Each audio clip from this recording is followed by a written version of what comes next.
Michael DeLeon, a successfully acclimated ex-offender who, after nearly 8 years of drug addiction and gang involvement, spent 12 years in state prison and halfway houses for a gang related homicide. Do I have your attention? However, this is not where his story ended. His story is going to inspire you, it is going to motivate you, and it is going to challenge you. We all know someone who has been affected by drug abuse or violence. You are definitely going to want to share Michael's story with everyone. Have you ever felt like giving up, quitting, throwing in the towel? Welcome to Never Ever Give Up Hope featuring Carol Graham. She's an author, health coach, and motivational speaker. Backed into a corner multiple times in her life, Carol shares with you stories on how she overcame some of the toughest obstacles a person can go through in life, but refused to give up hope. Rather than admit defeat, an opportunity was presented, and it involves each and every one of you. Carol will feature spectacular guests who will share their messages of hope, encouragement, and their inspiration to prove why life's adversities only make you stronger. And now, welcoming the host of the show, here's Carol Graham. Since Michael's release from prison, he has earned 3 associate's degrees, a baccalaureate degree in business management, with a minor in criminal justice, and a CADC Educational Certificate. Michael is now in the process of obtaining his master's degree in addictions counseling at Liberty University, as well as pursuing his LCADC. Wow. Welcome, Michael. Thank you so much for having me. As I read your story, Michael, I just kind of took a breather because there is so much there, and I had to stop. And first of all, be thankful that you have come as far as you have and have willing to share your story with audiences all over. I am so impressed by how you not only have turned your life around, but what you are doing to help others. You are definitely one of a kind, and I thank you for taking out the time in your extremely busy schedule to be on Never Ever Give Up Hope. So let's start with your backstory. How in the world did you end up in prison? Well, thank you again for having me. Never ever give up hope. When I was contacted and asked about it, I love the name, and I guess never giving up hope. Sometimes you don't even know you're not giving up hope. You're holding on to hope, and I've held on to hope for so long before I even realized it was hope. My life changed at the end of fifth grade. My family had immigrated to America from Ireland. I was the happiest little kid in the world. I was in the fifth grade, straight A student, and my parents got divorced. It was, I say that in 2021, kids look at me like, so what? Every kid's parents are divorced, because 60% of American marriages end in divorce. But anyone that's my age that grew up in the 70s remembers parents didn't get divorced like that back then. I was devastated, and I went from straight A's to D's and F's, and never got into trouble in elementary school, and I was getting suspended from school for all sorts of reasons. I wouldn't talk to anybody. I wouldn't talk to my coach, my counselors, no one. And the principal told my mother that I needed to get some counseling.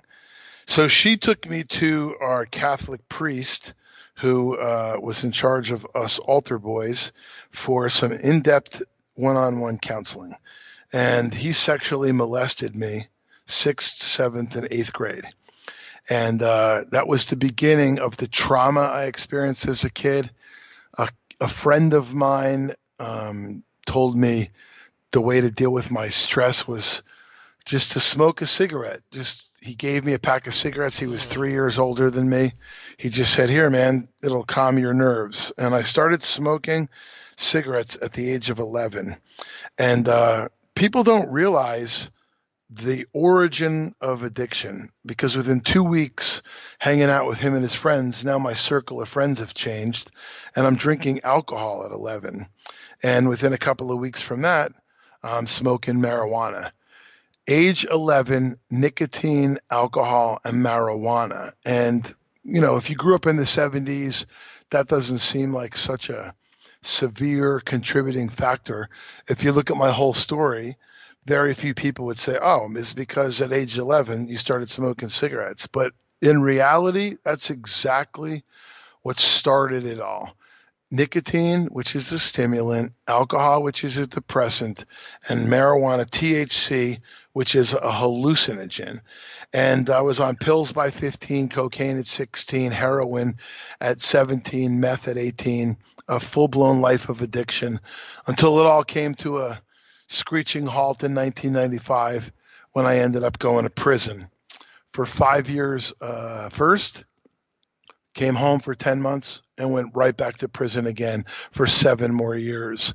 So it was a 12-year total experience of prison after a basically 17-year run of full-blown addiction, 11 to 28. Did you have a aha moment in prison? So I did not have an aha moment the first prison sentence. So I did 2 prison sentences. As I said, they were part of the same case. The second case had additional cases and charges with it because I went back on drugs. But the aha moment came in the second prison sentence, sitting there in prison, facing, up to 20 years ahead of me, didn't know how long I was going to do the second time. Not realizing the first time I went to prison, I needed to change the way I think. I needed to change the way I feel. I needed to change how I looked at myself, looked in the mirror, looked at the world. And I didn't change anything the first time. The aha moment came the second sentence when I realized I should have never went to prison, because I deserve to go to prison. I mean, my life of addiction, 17 to 18 years, led to prison. But, that's not what my destiny was. I shouldn't have traveled that path, but I did. But now I'm back in prison. How did I end up back in prison? And that aha moment was when I realized I didn't change anything. It was a couple of key books, the Bible being most important, developing a real spiritual principle with God. But 2 books that really got me to open my eyes. One was by Les Brown, one of the greatest motivational speakers ever to live, on goals. And I realized that I never really had any. And a second book by one of the most brilliant authors, brilliant motivational speakers in the world, Jack Canfield, who wrote the Chicken Soup for the Soul series. He wrote a book called Success Principles. And it's a business book, 66 Success Principles to Become Successful in Your Life. The book was in the library. It was pristine because not too many people wanted to pick it up and read it and change their life, I guess, in prison. But I picked it up and took it back to my cell and I started reading it. And chapter 4, the fourth success principles, the first success principle, chapter 4, success principle was take 100% responsibility for your life. And I realized that I had never taken 100% responsibility for anything in my life, much less my life. Taking 100% responsibility for your choices, for your decisions, good or bad. Take 100% responsibility for your success. Obviously point to other people, give credit where credit is due. I didn't get to be where I am today without my wife, without our staff, without support from amazing people that have, supported me. Foundation for a Drug-Free World, the #1 educational series of educational booklets in the world in over 30 languages. They did a documentary on me called Voices for Humanity.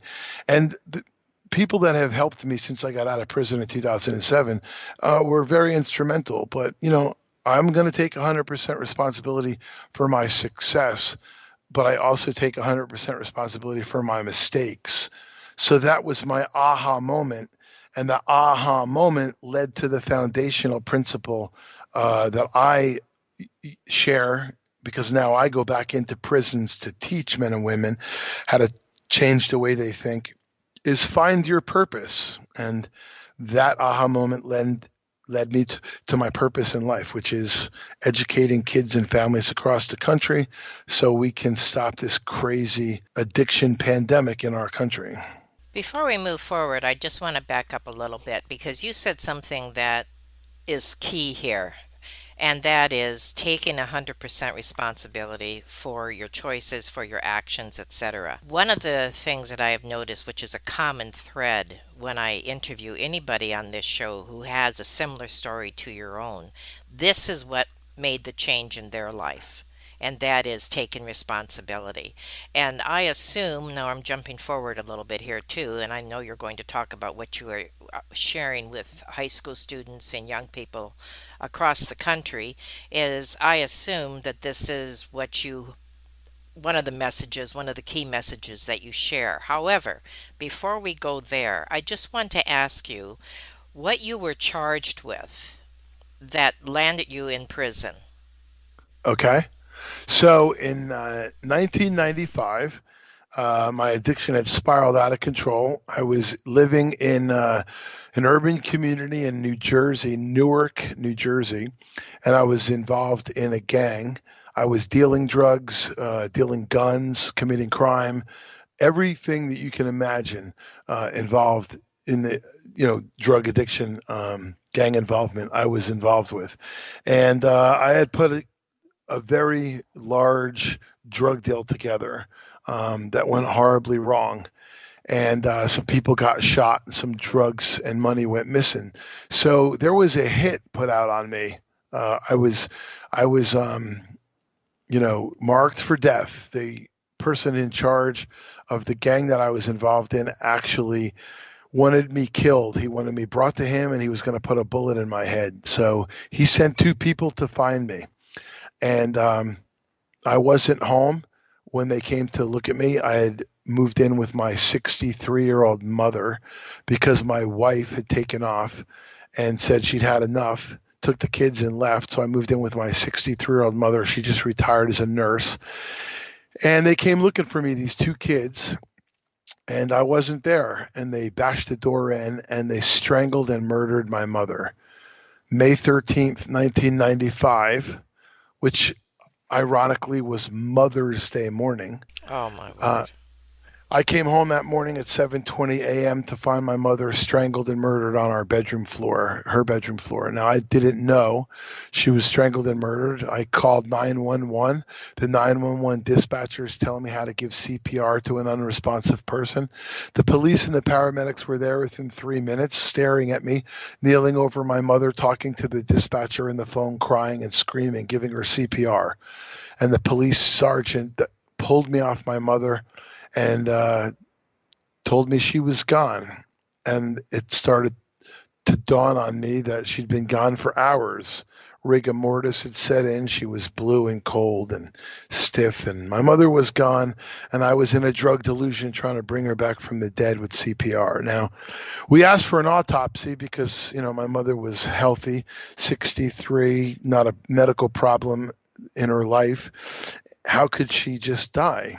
And the autopsy revealed asphyxiation. She was strangled to death. And then everything changed. The prosecutors show up, the detectives, the crime scene team. And it's 10 hours later after we find her, there's 50 people in the house who've brought over casseroles, because when someone dies suddenly, that's what people do. Family and friends gather, and you start figuring out what you're going to do. You make arrangements, make an appointment with the funeral home. But all of a sudden, there's a knock on the door, and law enforcement's there to investigate a homicide. And within probably an hour, the two detectives, the two pathetic, pitiful detectives that took me down to the police station for questioning, that were taking my statements and, listening to me about my gang involvement and why this probably happened and what happened. And they focused on me. They found drugs. They found needle marks all up on my arms and my neck. They found paraphernalia in my room, in my car. They just imagined that the junkie must have done it. The drug addict must have done it. And they built a case. They had three judges turn down arrest warrants because there's no probable cause. There's just this imaginary story. There's not even circumstantial evidence.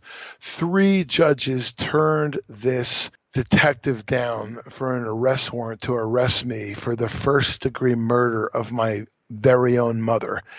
So they did what they always do in an event where they can't get a judge to agree. They impaneled something called the grand jury, and the grand jury indicted me. 10 citizens impaneled heard a story from three people: the medical examiner, the detective with the idea, and the cop that was first on the scene. 3 people testified before 10 citizens, and the grand jury returned a sealed indictment charging me with the first-degree murder of my own mom. So I was arrested and charged with a crime I did not commit. But when I share my story, when I teach across the country, every time I tell people what happened to me, I say the same thing.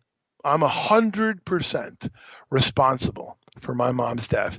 She's dead because of me. They came looking for me and they killed her. She's gone because of me. I'll go to my grave accepting 100% responsibility, but I didn't do it. But yet I was lodged in the county jail on $1 million cash bail for 22 months. And in the middle of jury selection, the prosecutor wanted to give me a stipulated polygraph exam, which my attorney refused. He gave me a lie detector test. I passed it. He gave me a second one. I passed it. He let me take the state's stipulated polygraph exam, and I passed it. 3 lie detector tests proved my innocence. And 1 week, still housed in the Morris County Correctional Facility in Morris County, New Jersey, the state refused to drop the charge. They refused to drop the charge. It was 2 years after my mom's death, almost 22 months. What's going to happen now? Or how are they going to investigate this case? So they were convinced on the state level that I must be some pathological liar and that I'm just so good at beating polygraph exams. So they offered my attorney a deal he could not refuse and who he convinced me to take it. The deal was 5 years for first-degree murder. Now, the minimum you can do in prison for a first-degree murder in New Jersey was 30 years. That's the minimum, 30 years. This was an unheard of illegal sentence. The prosecutor just wanted this case to go away. The state of New Jersey wanted this case to go away. They were convinced that I was some sort of freak, that I just beat polygraph exams instead of passing them. And they offered me an unheard of deal. Now, I had 22 months already served, so I was literally going to be released in 38 months, guaranteed. But I was going to be in a halfway house in 6 months. My attorney convinced me to take responsibility and go ahead and take the deal. And I thought I was making the worst decision of my life. I never thought I was going to have a life, but I didn't want to die in prison for something I didn't do. For if I was convicted in a jury trial with nobody to point to and this crazy gang story that I had no way to substantiate, was I going to testify if I went to trial? So I stood up and took responsibility for my mother's death. And I went to prison for 3 additional years, 38 more months. I was in a halfway house in 6 months, just like the lawyer said. And I had 5 years probation tacked on, and I was released after 5 years for the first-degree aggravated manslaughter of my very own mother. And 10 months home from prison, I was back on drugs again, back on opioid medication after a car accident, back on heroin and meth, and they violated my probation, and they sent me back to prison where I served 7 additional years. So I took a 5-year gift and unfortunately turned it into a 12-year nightmare. And I went back to prison for 7 more years. It was that return to prison that changed the direction of my life. I realized God actually saved me. He saved me because I would have died on drugs if I didn't go back to prison. But I found my purpose. I took that pain and I turned it into purpose. And I realized that I was going to have to spend the rest of my life educating children about where it all began. And that's exactly what I'm doing. I've now become the #1 booked school presenter in the entire country. I'm not usually speechless, but I don't even know what to say, Michael. There's no words. It's more than phenomenal. And there's so many things that I could ask you. There's so many directions that we could take. But what I want to do now is to focus on the other side, on the upside of this story. So we're going to take a quick break and we'll be right back. And you don't want to miss what else Michael has to share. Carol Graham would like to show you the path from misery to miraculous triumph in her fast-paced memoir, Battered Hope. She relates her determination to succeed as someone who experienced one horrendous nightmare after another: gang raped and left for dead, loss of a child, husband falsely imprisoned, and cancer. Nothing could break her tenacity or faith. No matter what you face, heartache, loss, suffering, or injustice, Carol will illustrate how she became a victor the same way you can. The secret is to never, ever give up hope. Order your copy at Amazon or batteredhope.blogspot.com. Amazing story. That's not even an appropriate word to use, but I thank you so much for sharing that. And even I could sense your pain regarding what you had experienced about your mom. I am so touched and so appreciate what you are doing. And that's what we are going to talk about now, what you are doing to help young people, to help students. You have spoken to over 10 million students and young adults to motivate them, as they need motivation, and I am sure that you will agree with me there. And you've spoken Sure. in many facilities delivering evidence-based student programs. This is so exciting, all around the country, and you've presented this in centers and schools in all 50 states. One thing that you said, a quote that I'd like to refresh the audience now, is that for most of my life, since age 11, I was part of the problem. In my own life, I was the problem. After 12 years in prison, I wanted to be the solution. So I dedicated my life to this purpose. So talk to us about your program. Well, you obviously can't change the past. I can't change what happened to me. I can't take the pain away from my family. My brother and sister have been estranged from me since this happened, never to have talked to me again. I think there's 9 or 10 nieces and nephews I've never met or seen. The pain my wife endured being without a husband for 12 years. My kids were raised, they grew up without me in their life. And obviously my mom, her murder was my fault. It was all preventable. So I can't change the past, and it's such a cliche, look ahead, live your life forward. Epictetus is a great philosopher I read a lot about in prison. And he says, life, we live our lives forward, but we only understand our lives backwards. So there's a reason why the windshield is so big and the rear view mirror is small. You shouldn't, drive with your eyes focused on the rear view mirror or the side view mirror. So you got to look ahead in that windshield. And so many of these, affirmations and analogies and, pictures came to me.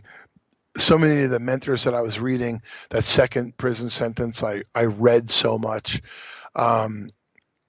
Take 100% responsibility for your life changed everything. And I realized that since I can't change the past, I need to look at why it happened. I need to take this, become a live cautionary tale for kids. I love what Laura Bush said. Kids are 25% of our population, but they are 100% of our future. And so if I'm going to, obviously, I'm never going to make up for what happened. I'm never going to reverse what happened. But I got to live my life forward, trying to be the best husband, best example, and try to get kids not to follow in my footsteps. But it wasn't easy. I got out of prison and I started calling some principals and superintendents, and I'd be like, "Good morning. I just got out of prison. I'd like to come talk to your children." I got a dial tone. They hung up. They hung up on me, and I was like, "He hung up on me." And my wife said, "Well, we'll call another one." "Good morning. I just got out of prison. I'd like to come talk to your children." Hello? Hello?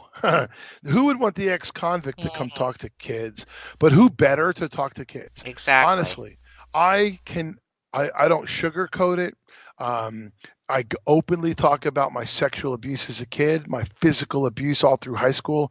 I didn't mention that earlier, but my two uncles beat me half to death all 4 years of high school. So I would man up and not be, changed by the molestation of a man, and they grow up to be what they wouldn't have tolerated. So they beat me half to death all throughout high school. I never dealt with that trauma. When I got out of prison, I didn't take no for an answer. I got hung up on hundreds of times. I got no as an answer hundreds of times, but I never, ever, ever gave up. I never gave up. And I just kept going. And I said, if it's God's purpose for me, and I believed it was, no way was he going to release me from prison after failing miserably again without a purpose. And I believed this was my purpose. And the doors started opening up. I started going to speak in schools, urban communities where I was the only white person in the entire building, and African-American principals coming up to me saying, "I've never seen anything like that in my life. These kids don't sit silent for anything. You could have heard a pin drop." I mean, I've had 12,000 students in arenas, silent. It's a horrible story. 25 to 30% of the kids that line up to talk to me after a presentation line up to talk to me about their sexual abuse and their drug use and how they don't see a way out and how they don't have hope. They say, "But I relate to you. And if you can make it, I can do it. If you've given me hope." I had a girl come up to me 2 years ago saying that the only reason she came to school that day was to say goodbye to her friends. She was saying goodbye to them in secret because she was going to take her life that night. And she says, "I'm not going to do it. I'm not going to do it." I had another girl who came back after a suicide attempt. And that was her first day back in school. And she said to me, "I sat here all morning trying to figure out a better way to do it. I was going to do it right this time, but you changed my mind." I've had kids hand me drugs. I've had kids hand me pills. I've had kids hand me their vape. I've had kids literally hand me hypodermic needles. Then I've had kids ask me to help them with their mom who's a drug addict, or their father who's an alcoholic, or their friend, come up crying, "Could you talk to my friend? He's in another school and I'm worried for him." And then I've had teachers come up to me after presentations asking me how to help with their own children because they don't know what to do. And so I really believe it's my purpose. I've never given up hope. My life isn't perfect. I'm 18 years without drugs or alcohol in my body, but it's a struggle.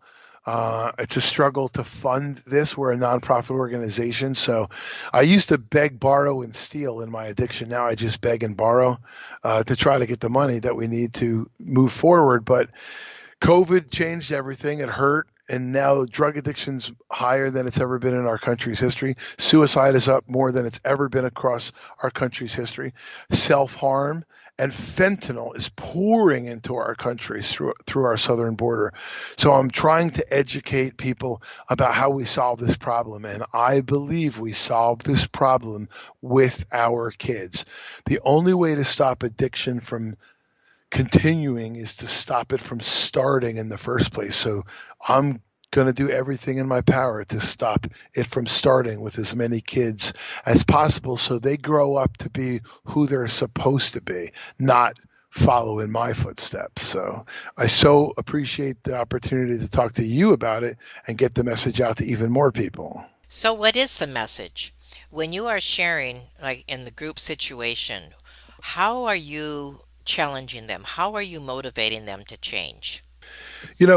Finding your purpose seems like such a mature concept, but I have found that most people that I've talked to, I've interviewed 10,000 people who have been touched by addiction, incarceration, either addicted themselves or lost a sibling or lost a child or been incarcerated or had a child or sibling incarcerated. 10,000 people I've interviewed since 2007. The number one thing I have found that has turned an addict around, an alcoholic around, is purpose, sense of purpose. Spiritual principles is a thread through that fabric, but finding a purpose for your life. And when I talk to them, they always say the same thing. 99.9% of them always say the same thing. I wish I found my purpose when I was a kid. And it was there. They tell me about something that happened, hindsight. I realize that I knew what my purpose was when I was 10, when I was 11, when I was 15, but I never sought it. I never went after it. I never believed in myself. I didn't have the hope, or I didn't have the mentors, or I didn't have the guidance. Finding your purpose. I don't believe it's something that we find in our 50s and our 60s. I believe it's something we can find when we're in middle school. And so I think that's the most important message I deliver to kids. I mean, sure, I'm going in there educating them about vaping products and marijuana and alcohol and pills and opioids. Yes, I'm educating them about drugs. Foundation for a Drug-Free World has educational materials that I hand out all over this country in over 30 different languages. It's continuing education that I leave with every student, or I leave information from the National Institute on Drug Abuse or National Institute of Health or the DEA. So many continuing education materials. We developed curriculums of our own. But when I'm in front of them, when I'm going to impact the audience, impact the group, I've got to hit them hard. And I think the number one message I deliver to kids is find your purpose and find it early in your life. Have you ever had any kids come back months or years later? Oh, absolutely. Literally, when I say this, it's not me. I give all credit and glory to God, honestly. It's hundreds of kids. I just, about 3 months ago, had a girl from Maine. She saw me at a center, an adolescent drug treatment program she was at in New Hampshire. And she said, I don't know if you remember me. I contacted you when I got out of my treatment center, thanking you for coming to my program. You were the best speaker when I was there for 6 months, and you impacted my life. And I do remember her. I remembered her. She contacted me on social media.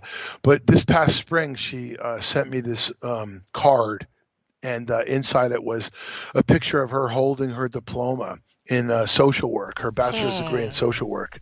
And she sent me a card. It was addressed to Steered Straight. Inside, it was, it made me cry for, I don't know, I still cry even talking about it. She says, I owe this degree to you. You changed the direction of my life. And now I'm going to go out and have a ripple effect on kids for the rest of my life because of you. I owe it all to you. And so we wrote her back, and I said, well, I'll take a little bit of the credit, but you don't owe it all to me. You owe it all to you. You're the one who did it and made the choice and made the decision to turn your entire life around.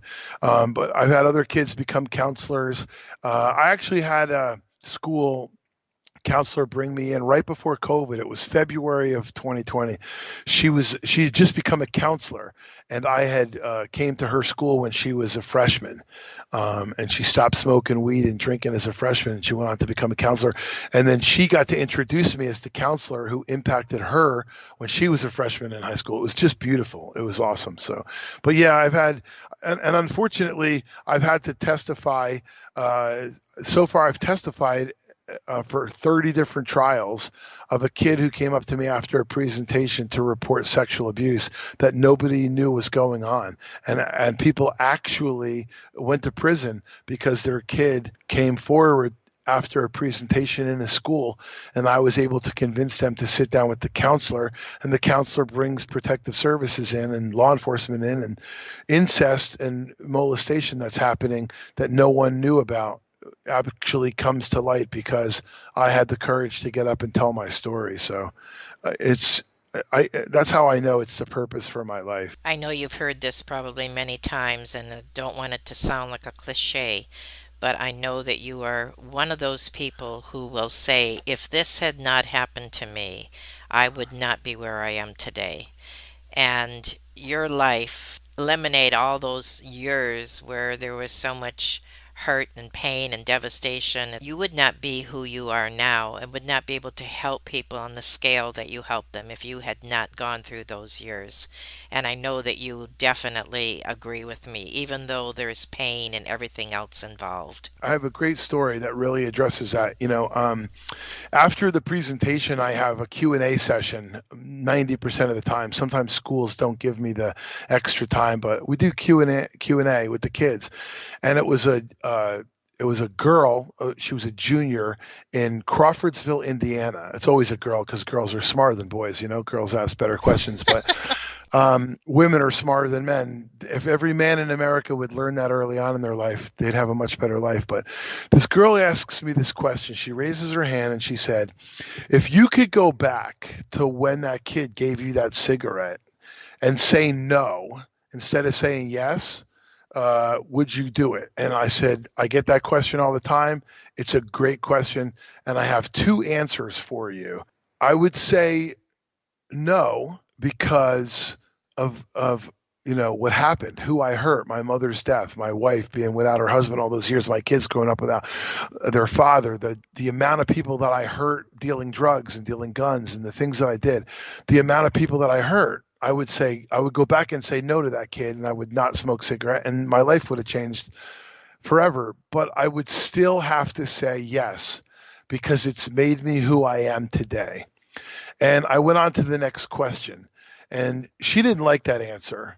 Every other kid that asked a question got a definitive answer, a yes or a no, or I answered their question definitively. But this girl got two answers, and she wasn't going to accept that. So after all the kids that wanted to ask me questions personally, that didn't want to ask them out loud, after all the kids that were confiding in me about what they were going through and what have you, she comes up to me. She's the last kid in the auditorium, the counselor standing there, the principal standing there. And so she says, every other kid asked you a question and you gave them a straightforward answer. But me, you gave two. And I don't want two. I want one. I want to know, if you could say no to that cigarette and change your life forever, I want to know if you go back and say no, or would you still say yes? And I said, I totally understand what you're saying, but I still have two answers. I would go back and say no because of who I hurt, the damage I did to other people. But I would still say yes because it's made me who I am today. And she looked at me. She actually pointed her finger in my face and she said, but how do you know who you would have been? And I was floored. I get goosebumps. My arm hairs are standing up on my arm right now. Every single time I tell this story, I get goosebumps and my hair stands up. She said, how do you know who you would have been? And she's right. I was speechless. I was floored. And from that day forward, I never, ever, ever answered that question two ways. I always say I would go back and say no. I would go back and say no to that cigarette, no to drugs. I wish I could go back and change. But because of what happened to me, now I can be the value to the lives of other people. So many people talk about what you could do for humanity.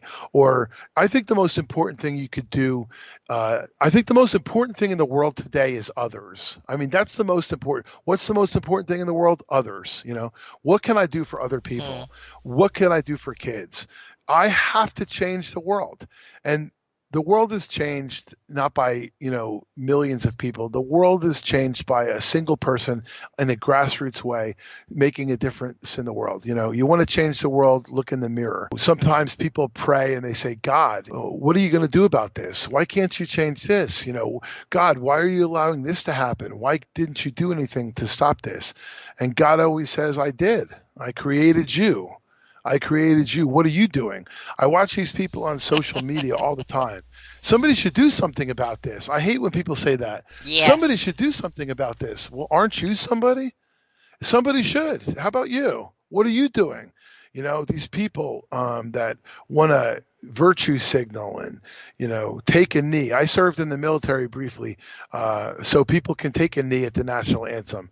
If you want to burn the American flag, I'm totally against it, but I fought for this country so you could have that right. Go burn the Chinese flag in China, see what happens to you. Burn the Russian flag, burn the Cuban flag, burn the Iranian flag, see what happens to you. But if you're outraged at what's happening, what are you doing about it? If you're outraged about suicide, if you're outraged about drug addiction, great, but what are you doing with that outrage?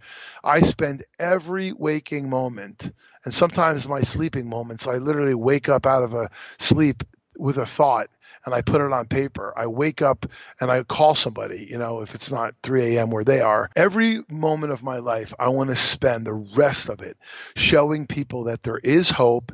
There's nothing you can't come back from. My story is horrible.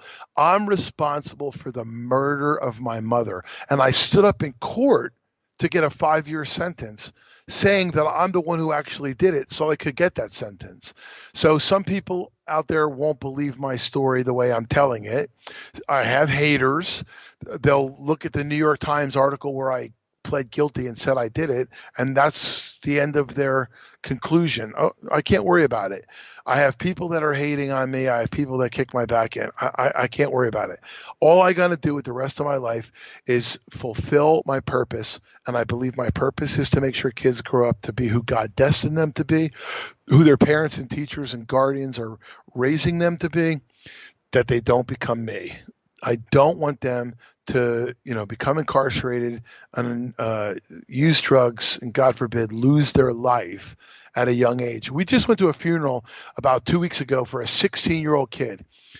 Every protective factor you could have as a kid, star of his sports team, straight A student, beautiful parents, healthy family, and he got a Xanax pill off a social media site, Snapchat. But it wasn't Xanax, it was fentanyl. He got a pill he thought was a Xanax pill. It was fentanyl that's counterfeit, produced by Mexican and South American cartels, imported from China with raw materials. Parents had no idea that he was even looking for a Xanax pill. He didn't think it was fentanyl. Now he's gone. A 16-year-old kid tragically dead. Other 16, 15, a 13-year-old boy dead from respiratory disease at 13 from vaping, smoking marijuana, dabbing marijuana. It's real what's happening. So I'm going to educate kids, educate educators, educate parents and guardians, and try to make a difference in the world. Never give up hope and never give up on my purpose. And you are making a difference, and that's the bottom line. And I thank you. We're running out of time. As we talked before the show, this could easily turn into a whole series, and I thank you so much for what you have shared today. But before we go, I do want you to talk a little bit about your memoir. Well, so my story is called Chasing Ruin, Ruin, Chasing Ruin, Finding Redemption. I found redemption on my path to destruction, and I was chasing that destruction unbeknownst to me. Volunteering for the destruction, if you will. So chasing ruin, finding redemption, and it's done, but it's not getting published until the spring because the rights to the book have been purchased and they're actually in the process of putting a movie together. Someone wrote the screenplay. The screenplay got bought, and they're actually casting and doing some film work. I'm going to LA this weekend and next weekend to actually be involved in the film. It's crazy. So How it'll be out exciting! next. Yeah, it'll be out next year. I produced 4 documentary movies on addiction and recovery, and they're all on my Oh, website. great. But my website, steeredstraight.org, is where everything is located. Steeredstraight.org. People can get the book, the parents' book that we published, all the documentary films, and read an in-depth explanation of my story to share with other people. And what would you like to say in conclusion? Purpose is the reason that we journey, and passion is the fire that lights the way. Teaching kids to find their purpose, if it is their purpose, they'll find passion for it. I love when people say, if you love what you do, like for a job, you'll never work a day in your life.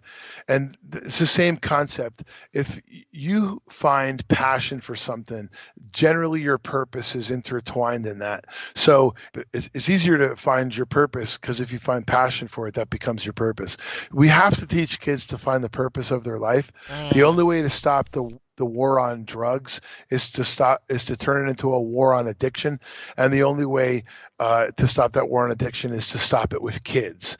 We need to stop this addiction before it starts. We've got to get to the kids.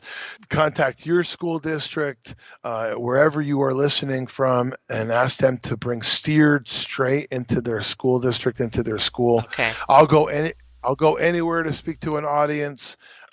Anywhere. If I can make a difference in the world, it's fulfilling my purpose, and I definitely have a passion for it. So I'd like to help anyone and everyone that I can become the best person that they can become, and avoid, the path that I fell into. So I thank you for joining us appreciate it. today, for sharing your story. This is a story that you probably are going to want to listen to more than once. And it's not just listening to it, but taking it and doing something with it, passing it to leaders in your community, etc., so that we can join you in this mission. We want to join you in this mission. And I appreciated also what you said, that you are passionate about it. And there are many people who are passionate, and we could all join forces together as those people who are passionate to change not just their world, but to change the world of the kids around them. This is key, and I so appreciate what you have shared today. Thank you so much for being on Never, Ever Give Up Hope. All right. Thank you for listening to Never, Ever Give Up Hope, featuring Carol Graham. Did you know that most people succeed because they are determined to? Quitting was never an option. Carol loves your comments and will respond to each one. So please subscribe and review this podcast. A rating of 5 stars would be outstanding and appreciated. Remember, if you are still here, there is always hope.